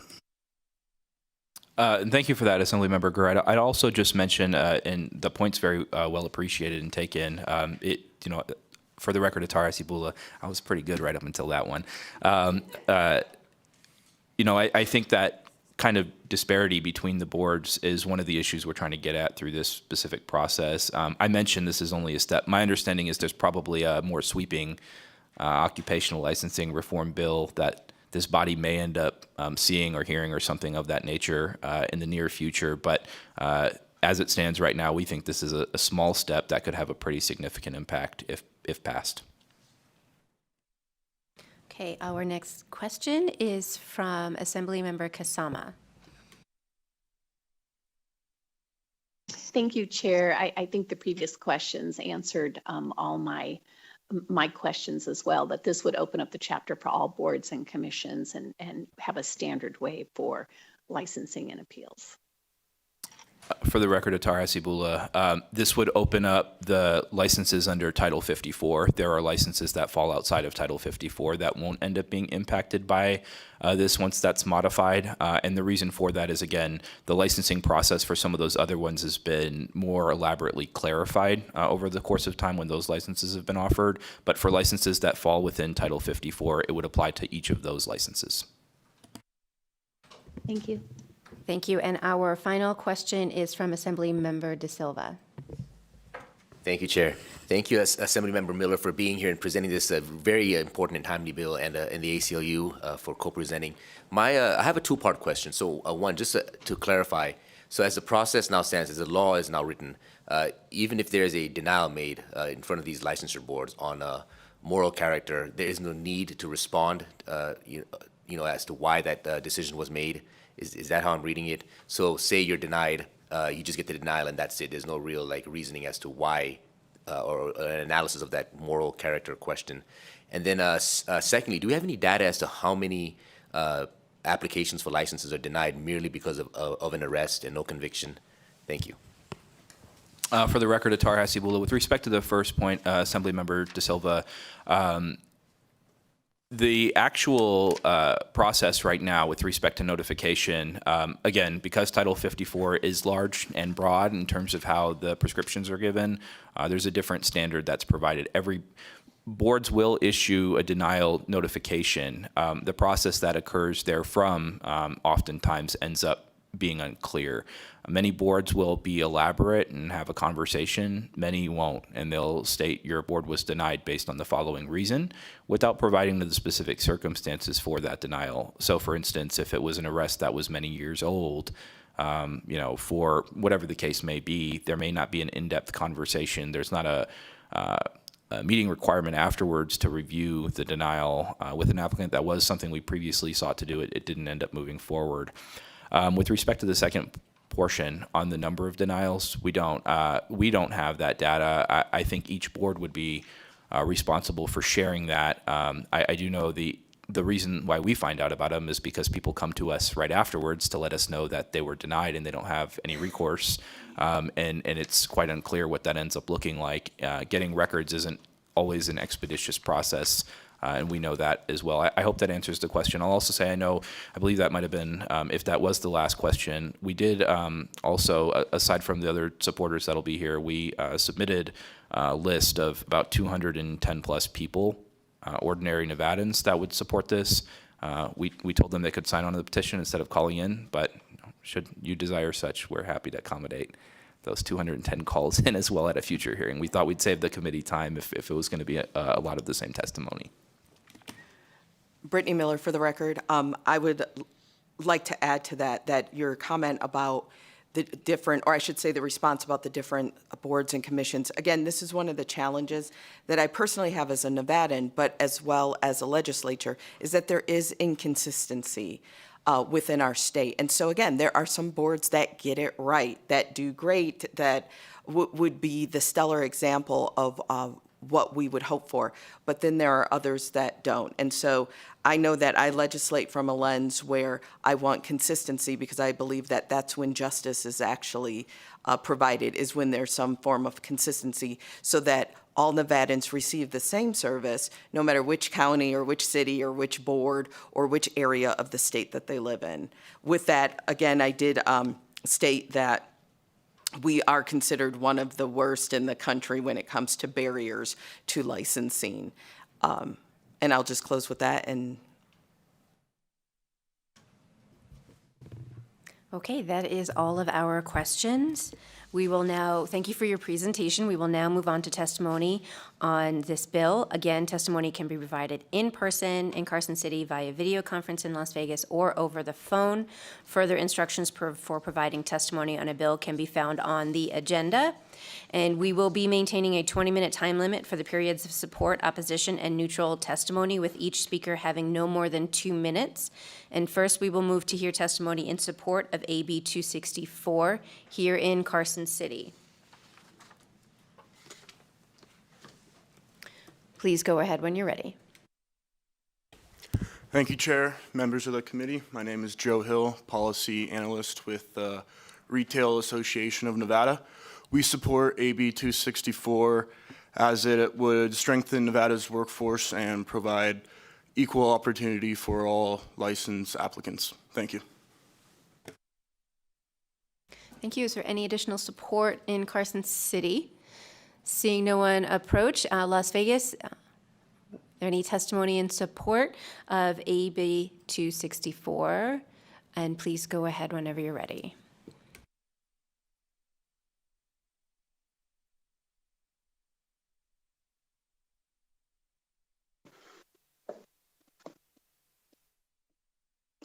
All right, good morning, Chair, Vice Chair, members of the committee.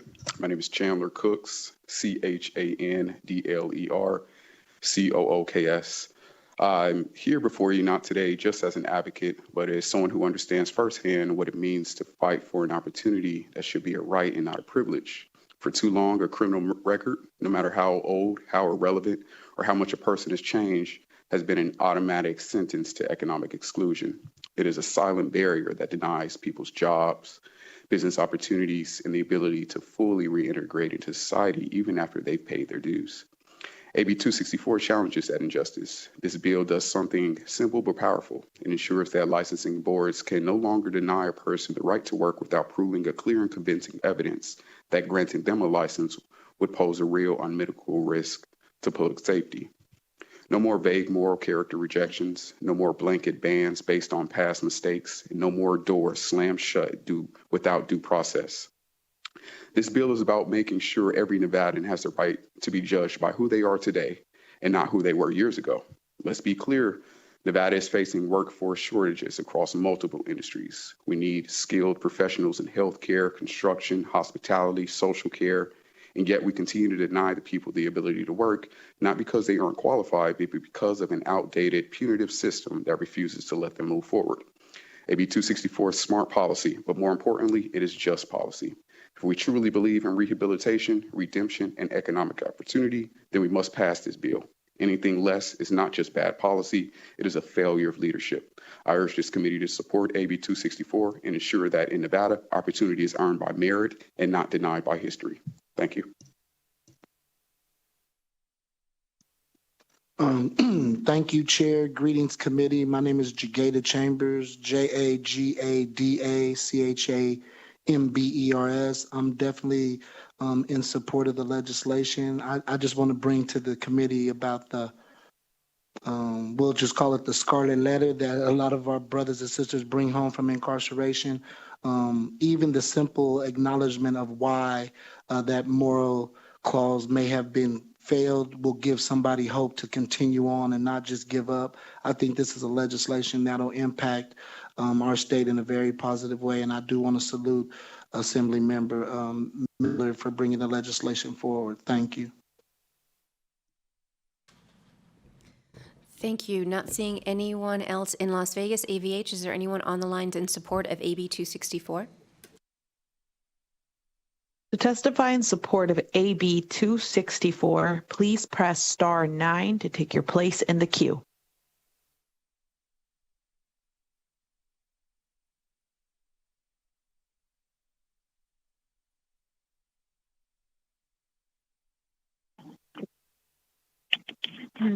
Hello, good morning.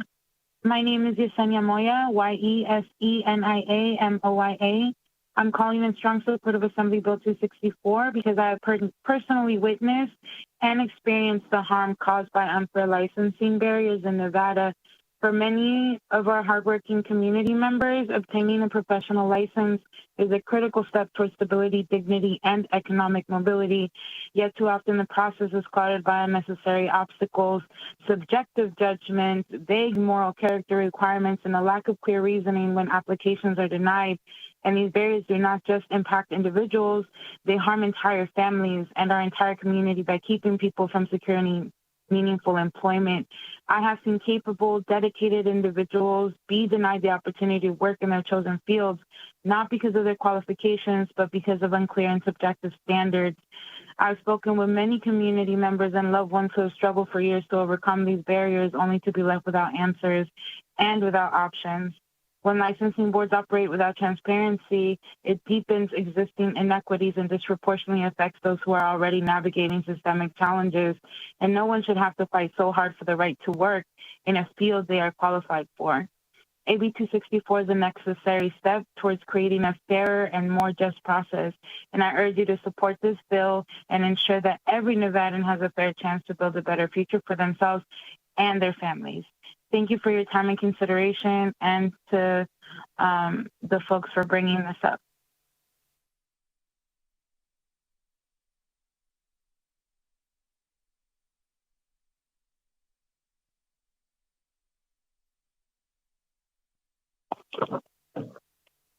Good morning, Chair and members of the Committee of Government Affairs. My name is Ashley Dodson, ASHLEY of Anchor Perspectives. On behalf of the NAACP Las Vegas Chapter 1111, we are urging and expressing our support for Assembly Bill 264, which seeks to establish a fair and transparent process for applicants seeking professional and occupational licenses who may be denied based on moral character or criminal history. The NAACP firmly believes that everyone should be given a fair opportunity to pursue their chosen profession and contribute meaningfully to their community, regardless of past mistakes. Unfortunately, many individuals, particularly from marginalized communities, face disproportionate barriers when applying for licensure due to their criminal history. This bill is an important step toward ensuring these individuals have a clear and accessible path for challenging denials, allowing them the opportunity to demonstrate their potential. By requiring that licensing agencies provide written notice and offering applicants the ability to appeal decisions in court, AB 264 helps safeguard due process rights. It ensures that agencies do not make arbitrary decisions, but instead bear the burden of proving that granting the license would present a direct, substantial, and unmitigable risk to public safety. We also believe this bill would enhance public safety by providing applicants with an opportunity to improve their qualifications, address concerns, and possibly earn their licenses upon review. This process aligns with the core principles of fairness and justice, which are fundamental to the NAACP's mission. We urge the committee to support AB 264 as it represents an essential measure in reducing barriers to employment, increasing fairness in the licensing process, and helping individuals rebuild their lives and contribute positively to society. Thank you for your attention to this important matter. The NAACP strongly supports AB 264 and looks forward to seeing it move forward. Thank you again to Assemblywoman Miller and the ACLU and Executive Director Hasabula. Thank you.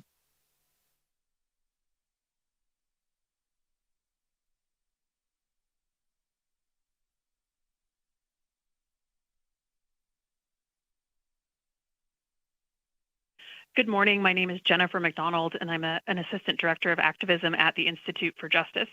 We're a national nonprofit law firm and advocacy organization that has spent the last 30 years fighting for every entrepreneur's right to earn an honest living in the occupation that they choose.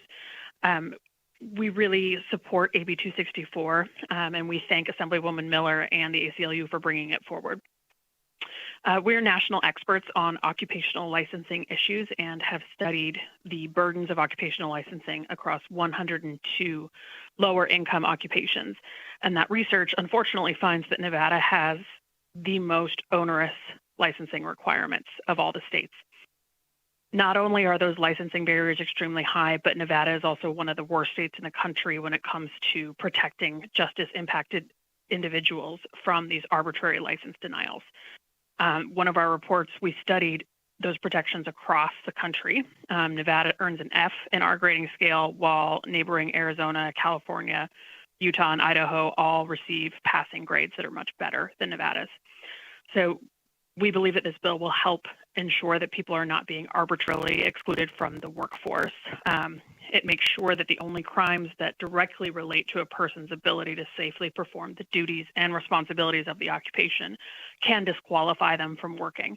And it makes sure that the boards are held accountable for those decisions. We would be happy to answer any other questions that you may have in terms of national data or national trends on these issues. But to conclude, thank you again to the sponsor, and with the Institute for Justice, we're in support of AB 264. Thank you.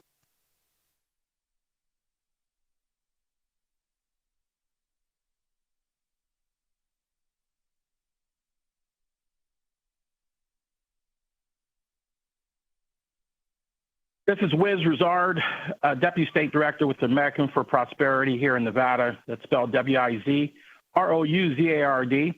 And we strongly support AB 264, and we appreciate Assemblymember Miller, along with the ACLU, work on this endeavor. We believe that every Nevadan deserves a chance to thrive. That's why we're in strong support of this bill. Nevadans are continuously facing unprecedented hurdles, from rising cost of living for housing to addressing some of the economic burdens that they're continuously dealing with every day. And one of the things I do want to point out here is, by empowering individuals to seek economic opportunity, is to also help achieve a reduction in the recidivism here in the state of Nevada. A lot of Assembly members posed some great questions and some remarks from Assemblymember Flanagan to Assemblymember DeLong. We do think a lot of those ideas that you all shared will help strengthen this bill, but more important, strengthen the opportunity for any Nevadans to pursue an economic opportunity to contribute in the state. The bill sponsor mentioned two words: consistency, which leads to certainty. And when we talk about a lot of the work that people are doing to improve their lives, I think those two things is what they, at the bare minimum, expect our legislature to establish. And this bill with Assembly 264 helps achieve that. Too many times we've seen folks be denied and there's no recourse, but more importantly, we've seen boards who are responsible for issuing these licenses present some very onerous or vague responses that leave individuals in a very stern predicament. And we hope that this is a bill that moves in the right direction, moves the conversation in the right direction. We do think, for example, this should be happening at the front end of the process, not at the tail end, where people have already committed resources, their time, and their lives to securing those licenses. And lastly, this is a good step for us to continuously address what the governor has said, and this is why it's important for us all to come together under this issue, and that's to ensure that we're pulling back these burdensome regulations and rules and processes that have prevented Nevadans from pursuing economic prosperity. This includes, hopefully down the road, we can hear Assembly Thank you, Bill 120 Mr. from Rizard. That is your 2 Assemblymember Heidi minutes. If Kasana. you could please wrap it up. It's your 2 minutes is up. If you could please wrap it up. Thank you. And thank you. And as we continuously work on reining in regulations, we look forward to supporting bills like this. And again, we appreciate everybody's time and the bill sponsor for bringing this forward. Thank you.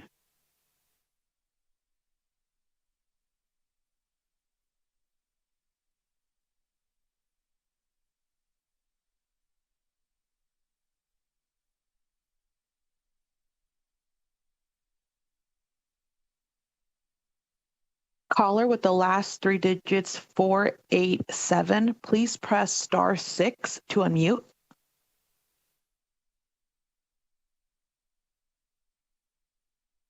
Apologies back. Good morning, members of the committee. Thank you for the opportunity to testify in support of AB 264. My name is Paula Luna, Paula, and I'm the Deputy Director of Battle-Born Progress. AB 264 would ensure fairness and transparency in occupational licensing. More importantly, it will remove barriers to employment for members of our community where licensing would be life-changing.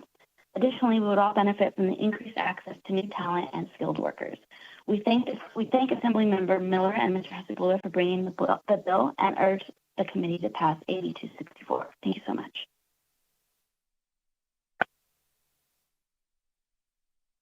Chair, we have no additional callers in support at this time. Thank you. We will now move on to hearing testimony in opposition to AB 264. If there's anyone here in Carson City who wishes to testify in opposition, please come up to the table and begin when you're ready. Again, we will limit to 20 minutes for opposition. Thank you, Chair Considine and members of the committee. Misty Grimmer, Grimmer, representing the Nevada State Contractors Board. First of all, I want to express my appreciation to Assemblywoman Miller and the proponents of the bill. They met with me yesterday, so we have been working on a lot of these issues, and the amendment does go a long ways towards addressing those, and especially the intentions of the sub 6 in the amendment. I would like to put on the record for the committee's knowledge, the Contractors Board is one of the boards that there is no crime or criminal history that would prevent somebody from being able to obtain a contractor's license. Every situation is considered on its individual merits and how long ago the crime was, the nature of the crime, the person's history since the crime was committed. So we are one of the boards that would give a license to anybody who meets the qualifications. And we also are one of the boards that already does have a process in place where a individual, if they are denied a license, they are able to appeal to the full board and then still be able to appeal to Justice Court if they need to. Thank you. Thank you, Chair and members of the committee. My name is Alexis Motorex. It's M as in Mary, Otarex, with the Nevada Chapter Associated General Contractors. I'm going to echo a lot of what Ms. Grimmer said about what the Contractors Board process already has in place. We do appreciate the time the sponsor and the proponents took to hear our concerns, and appreciate that the amendment was intended to address some of those, but the language in 6 defining applicant to be a person, NRS 0.39 or NRS 0.039 defines person as an individual person or business. So there's still a little bit of work to be done there, but I think that in time we can come to consensus on language that addresses the intent of the sponsor and the proponents and addresses our concerns. Thank you. Good morning. Michael Hillerby, Hillerby, on behalf of the Nevada District Judges Association, appearing in opposition because to the bill as introduced, but want to thank again the sponsor and Mr. Hasibullah for meeting with us. The amendment, I think, addresses most of the concerns the district court judges had in the bill. I also do represent some licensing boards. I'll just mention a couple of those today, the Board of Pharmacy and Board of Nursing, and tell you that on the legislature's website, you will find a 24-year history of disciplinary reports and other licensing details on the legislature's website, very helpfully put together. Lists by each board. You can look at all the quarterly reports. I'll give you a couple of numbers. Last year, the Board of Nursing processed about 20,000 applications and denied 2. The Board of Pharmacy processed almost 10,000 and denied none. So you can look at that and see and look at the individual boards. You heard a couple of boards mentioned by name, or Mr. Hasibullah. Boards are not doing things consistently. We acknowledge that and can do better. And I think there's a way to get and look at that and make sure that you're happy with the way those boards are performing. And a reminder that all of the procedures, all of the laws that impact boards and licensure in Title 54 are passed by the legislature. So at any time, that is yours to open up, and we'll be always happy to be here with you and work on those and make sure you understand the intricacies of different boards and the intricacies of the licensure. I think all of us would agree we probably have different standards for a reason between someone you would hire to pave your patio, cut your hair, and operate on you in an emergency situation. And those are different for a reason, and they are handled differently. But again, we will always be happy to be here, and I'm sure other boards would as well, to answer questions that you have. Thank you very much. Thank you. Is there anyone else in Carson City wishing to testify in opposition to AB 264? Seeing no one, we'll go to Las Vegas. Is anyone in Las Vegas wishing to testify in opposition to 264? Seeing no one approach, AVH, is there anyone on the line?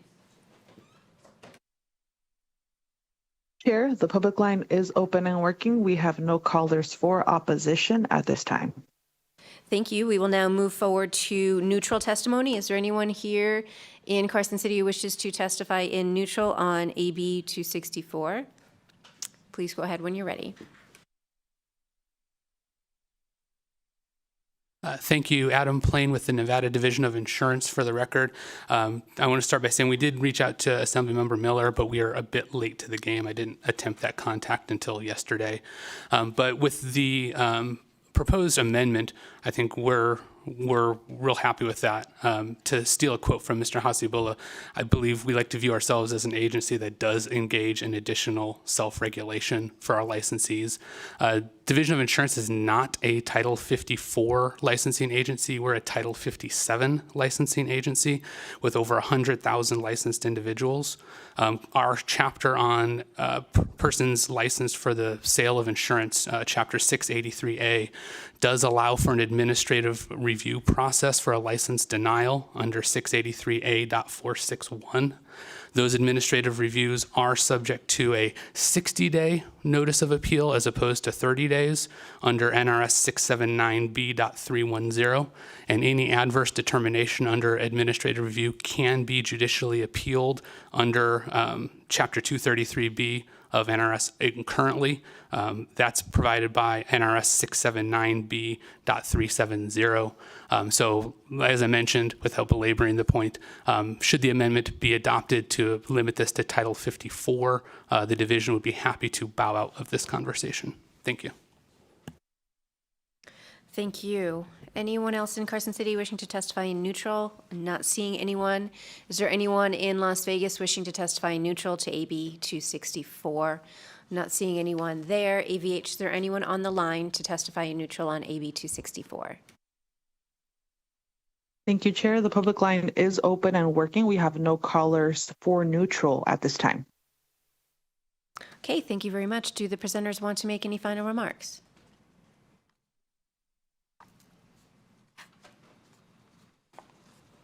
Go ahead when you're ready.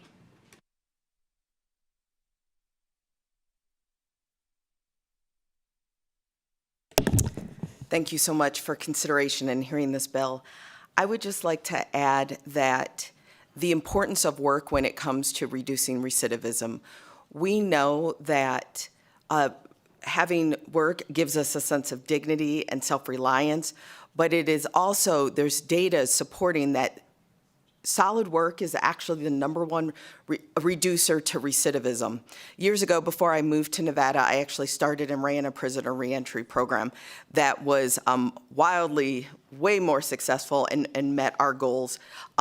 But we were actually funded, this was going back, I've been here almost 17 years, we were actually funded by the Department of Labor, the Federal Department of Labor, because they had recognized that it was all about getting people into jobs and solid employment. Yes, there was funding that came through the DOJ as well from the state, but it was actually the Department of Labor, so a labor initiative to get people as they are released from prison back to work. I myself, I'm always a person who follows the same expectations I place on others. I do put my money where my mouth is.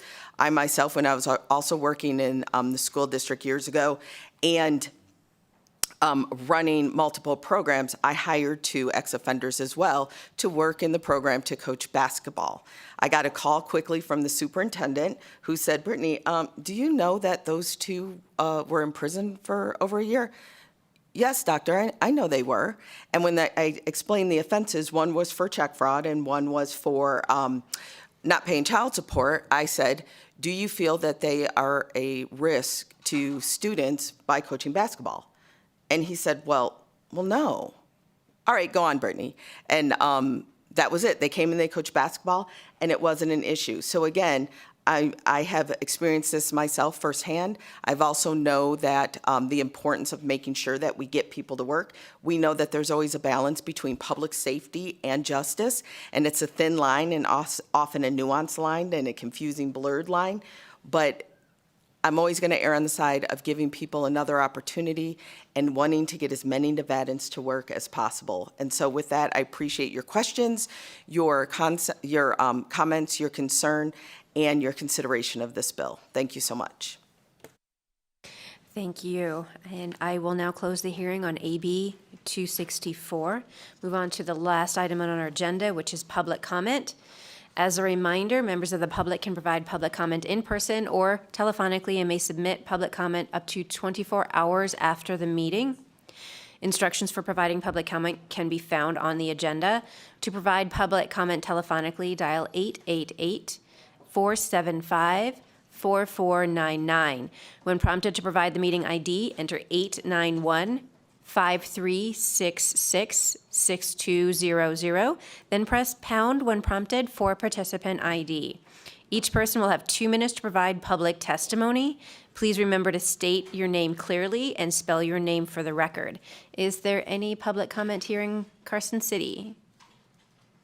Seeing no one approach, we will check Las Vegas. Is there anyone in Las Vegas wishing to make public comment? Seeing no one approach, AVH, is there anyone on the phone for public comment?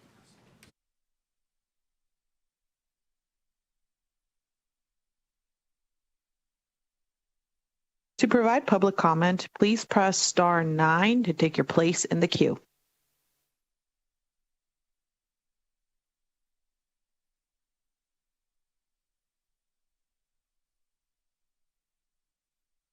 Chair, we have no callers wishing to provide public comment at this time. Thank you very much. The next meeting will be Thursday, March 6th at 8 a.m. here in 4100. That concludes our meeting today. The meeting is adjourned. Thank you.